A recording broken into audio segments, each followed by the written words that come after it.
Have you ever wondered why the person who cares less seems to hold all the power? Desire, after all, is rarely about love. It is about projection. It's about the fantasy we build in our minds, reflected onto another human being like a shadow on glass. Carl Jung warned us, what we do not face in ourselves, we will chase in others. And nowhere is this more dangerous than in the realm of attraction. Most women have been taught to worry. Worry about what he thinks. Worry about what he feels. Worry about what she's doing wrong, or whether she's too much, too little, too fast, too slow. But what would you think if I told you that worry is not love? It is control disguised as fear. Worry is the ego's way of clinging to false safety. It is the mind's attempt to possess what cannot be possessed, another person's desire. Carl Jung's dark mirror of desire is this: what we chase, we repel. What we fear, we feed. And what we cannot detach from will eventually own us. In the hidden world of attraction, the woman who cannot detach becomes prey to her own projections. She mistakes his silence for her failure. She interprets his distance as punishment. She wonders, what did I do wrong? When in truth, the game was never about right or wrong. It was about power. Not dominance over another, but dominance over the self. The woman who learns to never worry again does not do so because she is cold or uncaring. She does so because she has seen through the illusion. She has looked into the mirror of desire and realized that most of what we call love is just the ego clinging to its reflection. She no longer plays the role of the woman who waits by the phone, who replays conversations, who decodes text messages like ancient scripts. She knows that this is not connection. It is obsession. It is the mind collapsing into attachment because it cannot stand in the stillness of uncertainty. Carl Jung knew the human mind fears uncertainty more than pain. The unknown is the abyss, the void, the place where the ego dissolves. But the woman who stands at the edge of that abyss without flinching is the woman who learns emotional freedom. Never worrying again is not about indifference. It is about releasing the false belief that you can control how others see you, love you, stay with you. Desire at its core is wild. It is not logical. It is not earned. It is not owed. And yet, women are taught to manage it like currency, to behave in ways that will secure it, keep it, manipulate it. But desire doesn't work like that. The moment you try to trap it, it slips through your hands. The woman who understands this lives differently. She doesn't chase closure. She doesn't need explanations for why he pulled away, why he lost interest, why he can't meet her depth. She knows that when a man pulls back, it has more to do with his own shadows than with her value. She knows that attraction lives in the space between, not in the act of clinging, but in the art of letting go. Most men are not prepared for a woman who holds this kind of power, the kind of woman who can walk away, the kind of woman who chooses solitude over self-betrayal, the kind of woman who can sit in silence without needing reassurance every 5 minutes that she is wanted. This is not a performance. It is not a tactic. It is not about pretending to care less in order to win. It is about truly seeing the shadow. The shadow of desire is that it exposes our wounds. It reveals the places where we are still unhealed, still incomplete, still searching for validation from someone else's gaze. But when you meet that shadow directly, you stop needing to control the outcome. You realize that love is not about making someone stay. It's about allowing someone to choose. And if they do not choose you, you do not collapse, you do not spiral, you do not beg for scraps of attention from someone whose energy has already left the room. You understand that rejection is not a reflection of your worth. It is a reflection of misalignment. The woman who learns this lives in rare air. She moves through life unattached to outcomes. She loves fully, but holds lightly. She does not collapse into despair when a man loses interest. She simply adjusts her crown and moves forward. Because her worth was never up for negotiation. ChatGPT John Noy. The woman who no longer worries is not untouched by pain. She has simply stopped letting it define her. Pain is inevitable in life, but suffering is often a choice.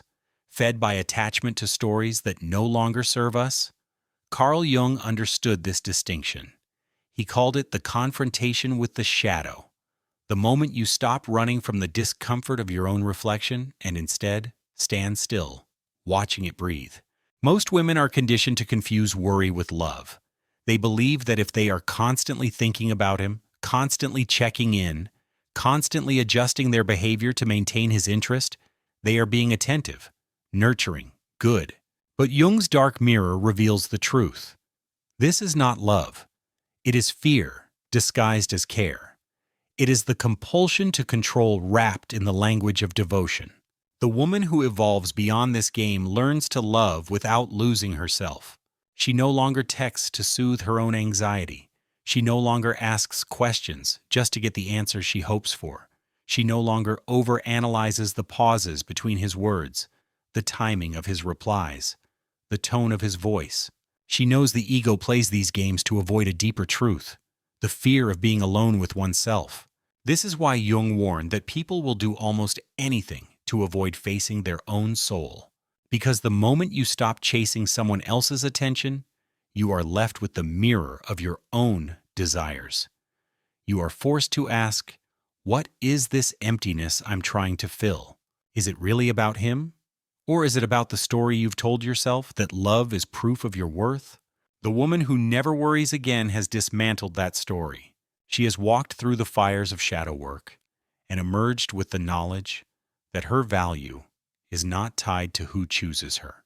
Her worth is inherent, not transactional. When she desires a man, she does so without losing her center. She can feel the pull of attraction without collapsing into neediness. She can experience longing without spiraling into desperation. This kind of woman terrifies people who are used to controlling others through emotional insecurity. She cannot be manipulated with silence. She cannot be baited by withdrawal. She does not flinch when someone tries to make her doubt herself. She watches calmly as others reveal their character.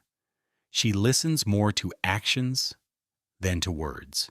She understands that a man's inconsistency is not her invitation to chase. It is her cue to detach. Detachment is not the absence of emotion. It is the presence of clarity.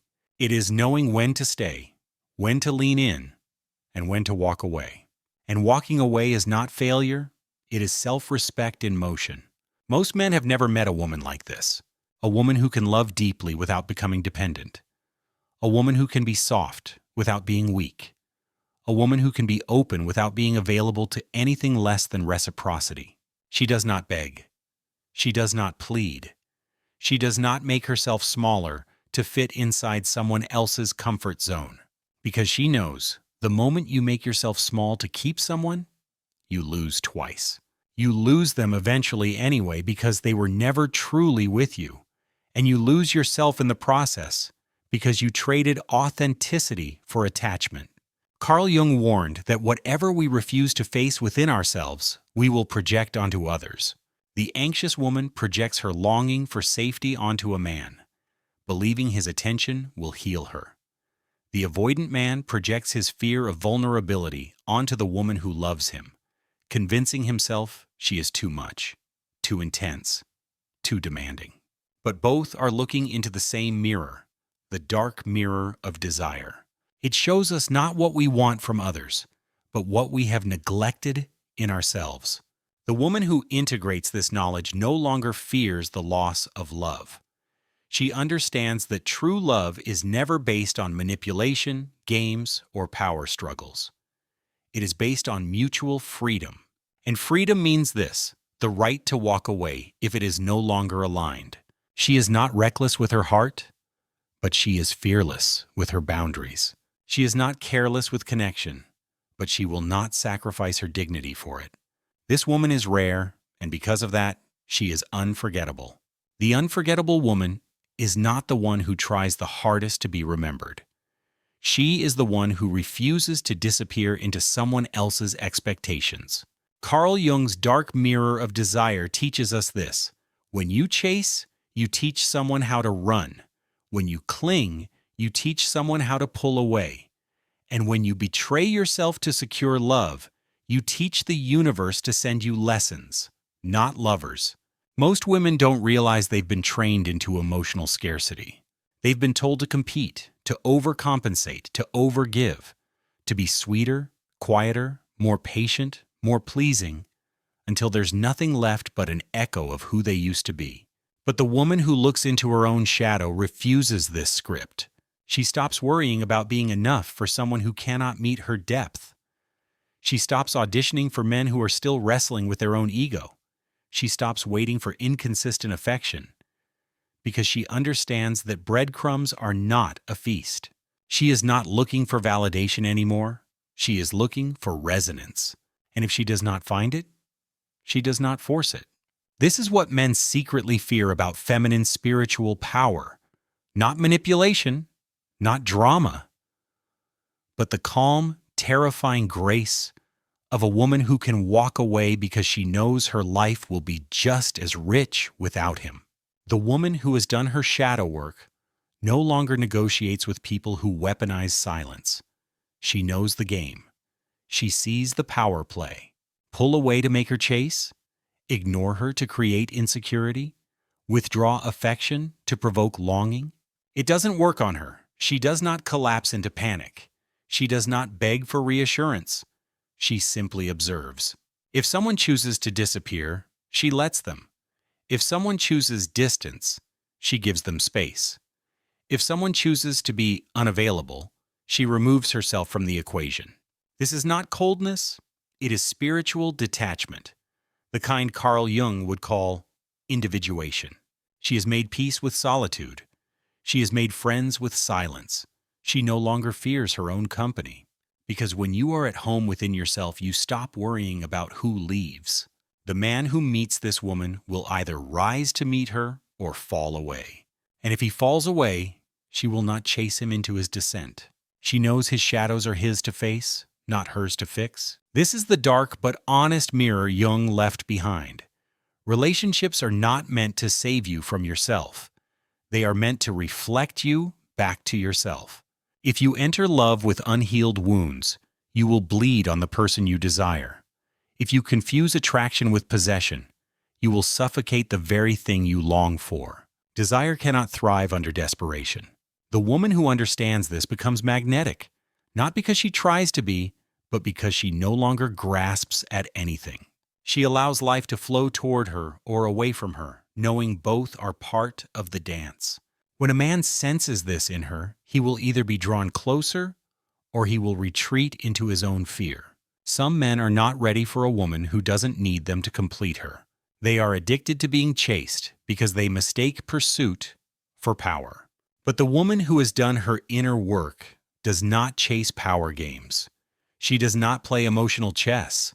She does not try to outmaneuver rejection. She lets things unfold. She lets people reveal who they are. She listens more to patterns than to promises. And when someone shows her that they are inconsistent, unavailable, or still battling their own shadows, she does not take it personally. She takes it as information. Her ego is not hooked by rejection because she knows this. Rejection is simply redirection towards someone more aligned. This knowledge frees her. She stops over-functioning. She stops over-apologizing. She stops worrying about being too much or not enough. She simply exists as she is, whole, magnetic, complete. Carl Jung called this the process of becoming oneself. Not the version others prefer, but the raw, true self beneath the masks. And when you become that version of you, you stop needing to chase what is not yours. You attract what matches your wholeness, or you enjoy your life without it. Either way, you win. Most women have never been taught how to live without emotional bargaining.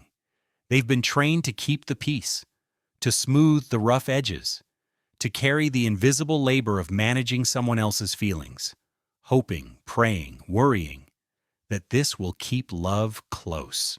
But Carl Jung warned us, what you repress will rule you from the shadows, and the suppressed self, the one who constantly performs, accommodates, and sacrifices, eventually wakes up.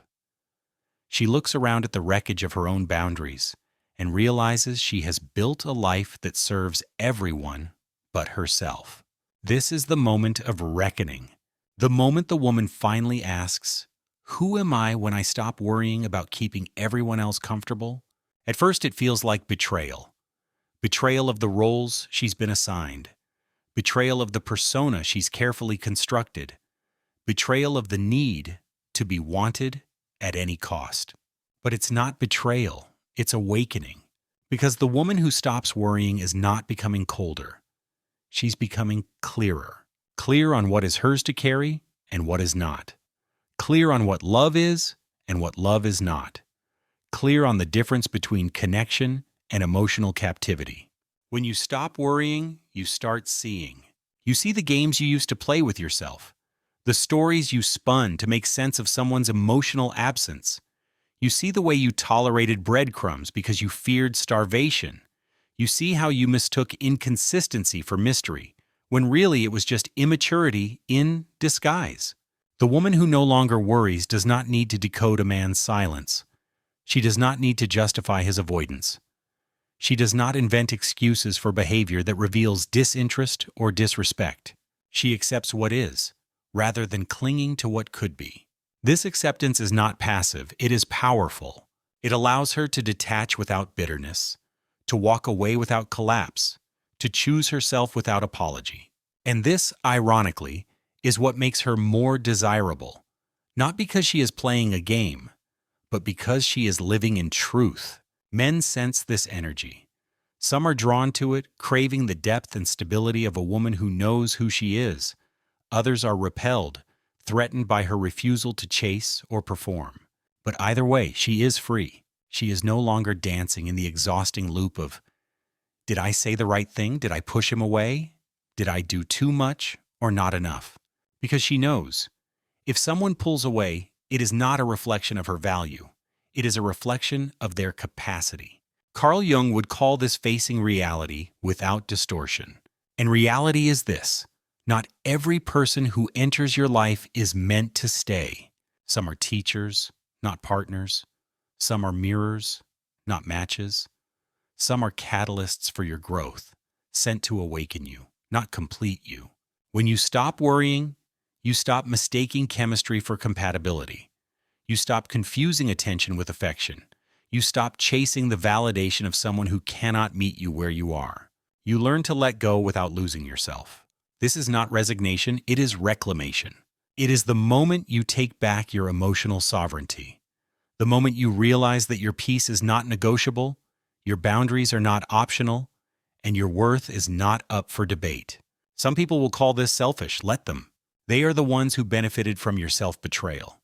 They are the ones who preferred you anxious, malleable, over giving. But the woman who has faced her shadow no longer lives for their comfort. She lives for her own alignment. She knows that worrying about someone else's approval is the quickest way to abandon herself. And she is done with that. This kind of woman becomes a rare force in the world. She is calm in the face of silence. She is grounded in the face of rejection. She is radiant in the face of uncertainty. Because she knows that life does not begin when someone chooses you. Life begins when you choose yourself. When a woman chooses herself, the entire axis of her world shifts. She no longer orbits around another person's mood, their attention span, or their temporary affection. She becomes the center of her own gravity. And in doing so, she learns one of the most difficult lessons Carl Jung ever hinted at. Most people do not want love. They want relief from their loneliness. They don't seek connection. They seek escape from themselves. But the woman who has faced her shadow no longer confuses distraction with devotion. She knows that true intimacy begins not with another, but within. It starts when she stops running from her own solitude. This kind of woman is no longer terrified by the empty spaces. She does not reach for another person just to avoid sitting with her own stillness. She has met the parts of herself that once begged for rescue, and she has whispered to them, "I am here now. I am not abandoning you. When she moves through the world, she does so with a quiet, grounded presence. She does not overshare to prove her vulnerability. She does not over-explain to justify her feelings. She does not shrink to be digestible, nor does she expand to perform worthiness. She simply is. And in this beingness, she carries a different kind of magnetism. Not the frantic, insecure energy of someone who needs to be desired to feel alive, but the steady, undeniable glow of someone who desires herself first. This terrifies people who have only known power through manipulation.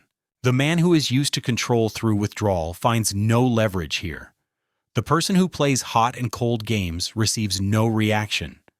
The one who ghosted returns, testing the waters, and finds the door already closed. She does not engage in revenge. She does not seek to punish. She simply moves on. Because worrying about someone else's regret is just another form of attachment.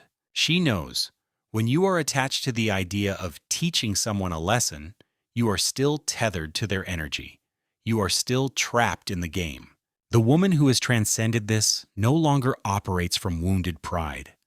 She operates from inner peace. She is not reckless with her love, but she no longer guards it with fear. She simply offers it where it is honored and withdraws it where it is not. Carl Jung called this individuation, the process of becoming whole. Whole means this: you stop expecting someone else to fill the parts of you that you have abandoned. You reclaim your own emotional landscape. You do not wait for someone to text back before you exhale. You do not hold your life hostage for a person's attention. You do not pause your joy for someone's decision. You live, fully, fiercely, now. The woman who lives like this becomes a mirror to others. For some, she is a revelation. They realize they too can choose themselves. For others, she is a threat. They are confronted by the places they have not yet healed. But either way, she does not adjust herself to be palatable. She understands that some will misunderstand her peace as coldness. Some will label her detachment as arrogance. Some will say she is too much, too clear, too direct, too unwilling to play the game. Let them. She is not here to be understood by everyone. She is here to be true to herself. This truth makes her radiant in a world addicted to performance. She is not performing. She is not pretending. She is not curating a version of herself to be more desirable. She is living from the inside out. And when you live from the inside out, you stop worrying about who stays and who leaves. You trust that the right people will recognize you, not the mask you once wore, but the real you beneath it. This is the dark but honest advice Jung left behind. You cannot find peace by controlling the world. You find peace by mastering your own mind. The woman who has mastered herself no longer chases. She no longer waits. She no longer worries. She chooses. Choice is where true feminine power lives, not in seduction, not in sacrifice, but in sovereign decision. The woman who chooses herself first does not harden her heart to survive love. She softens it, but with discernment. She knows that openness is not the same as availability. She does not offer her soul to every passing fascination, nor does she mistake chemistry for destiny. Carl Jung spoke of the anima, the feminine soul image in the male unconscious, and the animus, the masculine soul image in the female unconscious. He knew these archetypes dance within us, influencing who we desire and why. Most women unconsciously desire the man who reflects their wounded animus, the unavailable, emotionally distant, mysterious figure who triggers longing but withholds fulfillment. The man whose inconsistency keeps her hooked, believing she must earn his love through devotion, patience, or perfection. But the woman who has done her inner work no longer plays this role. She no longer seeks to redeem the emotionally avoidant. She no longer assigns meaning to someone's inability to meet her. She understands not everyone can hold her depth. And that's not a tragedy, it's just a fact. When you realize this, you stop romanticizing rejection. You stop turning emotional starvation into a spiritual lesson. You stop waiting for someone to realize your worth because you've already realized it yourself. This is where life changes. When you choose yourself, you stop fearing solitude. You stop fearing the nights without text messages, the mornings without validation, the weekends without plans. You create a life so full, so rich, so aligned, that anyone who enters it must enhance it, not rescue you from it. You become the sanctuary you once sought in others. And in doing so, you remove the hook of need from your relationships. You no longer need someone to want you to feel whole. You desire connection, but you do not depend on it for survival. This shift is seismic. It changes how you date. It changes how you love. It changes how you respond to silence, to distance, to ghosting, to inconsistency. You do not chase. You do not spiral. You do not collapse into anxious stories about being unlovable. You simply recognize that you are not a match for someone who cannot meet you at your level of emotional integrity. Carl Jung once said, "The privilege of a lifetime is to become who you truly are." And who you truly are is not someone who waits for crumbs at the table of desire. You are the table. The woman who embodies this knows the difference between patience and self-abandonment. She knows the difference between compassion and self-sacrifice. She knows that love without respect is not love. It is addiction. And she refuses to participate in that anymore. This refusal is not about closing her heart. It's about opening it to herself first. She has learned to sit in the discomfort of her own desires without outsourcing them to another person's attention. She has learned to hold space for her own needs without demanding someone else meet them. She has learned that true intimacy begins when you stop performing and start existing in your full, unapologetic truth. This kind of woman stops worrying about whether or not she is chosen. She realizes that being chosen by someone else is meaningless if she is not choosing herself. She lets go of the stories that kept her stuck, the stories that said she must earn love by being agreeable, quiet, patient, or small. She replaces them with new truths, that she is allowed to take up space, that she is allowed to walk away from what drains her, that she is allowed to wait for nothing less than mutual devotion. And if that devotion does not come, she continues her life. Because life does not begin when someone picks you. Life begins when you pick yourself. When you look into the dark mirror of desire and see that your reflection was never about him, it was always about you. When a woman reaches this level of self-ownership, she transcends the need to prove anything to herself, to a man, to the world. She no longer auditions for love. She no longer negotiates her non-negotiables just to keep someone interested. She understands that if the connection requires her to dim her light, it was never meant for her to begin with. Carl Jung warned of the dangers of projection. We do not see others as they are, we see them as we are. And when a woman is fragmented within, she projects fantasies onto men, believing that his attention will heal her, his validation will complete her, his presence will save her from herself. But the woman who has faced her shadow no longer carries this illusion. She no longer looks for salvation in someone else's gaze. She no longer believes that love means anxiety, confusion, or endless compromise. She knows that real love feels like safety, not chaos.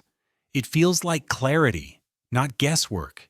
It feels like respect, not performance. So she stops worrying about how to keep a man interested. She stops worrying about whether she is doing enough. She stops worrying about the invisible rules she was taught to follow, rules that only serve to keep her small. Instead, she listens to her body. She listens to her intuition. She listens to the quiet, steady pulse of her own knowing. If something feels wrong, it is wrong. If someone is hot and cold, they are not emotionally available. If someone makes her question her worth, they are not aligned with her path. No more overthinking, no more self-blame, no more carrying the weight of someone else's emotional immaturity. This is the woman who has looked into the dark mirror of desire and refused to abandon herself again. She does not need to control the outcome because she trusts herself to handle whatever comes. If a man stays, she welcomes him with open arms, but never at the cost of her own self-respect. If a man leaves, she lets him go without chasing, because chasing what resists you is the fastest way to lose yourself. She knows that people do not leave because she is unworthy. They leave because they are not ready, not aligned, or not capable of meeting her where she stands. And she blesses their path while continuing her own. Carl Jung called this individuation the birth of the true self. It is not a gentle process. It is a breaking, a shedding, a dismantling of all the false selves you created to survive. The woman who has individuated is no longer afraid of solitude because she is no longer a stranger to herself. She has seen her own darkness and chosen to love it rather than outsource it. She has met her own wounds and decided to heal them, rather than demanding that someone else do the work for her. And so she moves through the world with a rare kind of grace, the grace of a woman who cannot be baited into emotional chaos. Her calmness is not a performance. Her silence is not a manipulation. Her detachment is not coldness. It is clarity. She knows her worth is not dependent on who stays or who goes. It is intrinsic, immutable, unshakable. This is the secret Carl Jung hinted at, but rarely said directly. When you stop worrying, you start seeing. And when you see clearly, you stop chasing illusions. You let go of the people who trigger your wounds, and you attract the people who meet your healing. You stop romanticizing the unavailable. You stop worshiping the inconsistent. You stop begging for love that feels like a transaction. You return to yourself, fully, completely, without apology. And when you do this, you realize life was never about keeping someone else. It was always about keeping yourself. The woman who knows this lives by a different code. She does not chase. She does not cling. She does not collapse. She chooses. And she knows this truth better than anyone. The woman who knows her worth doesn't chase. She chooses.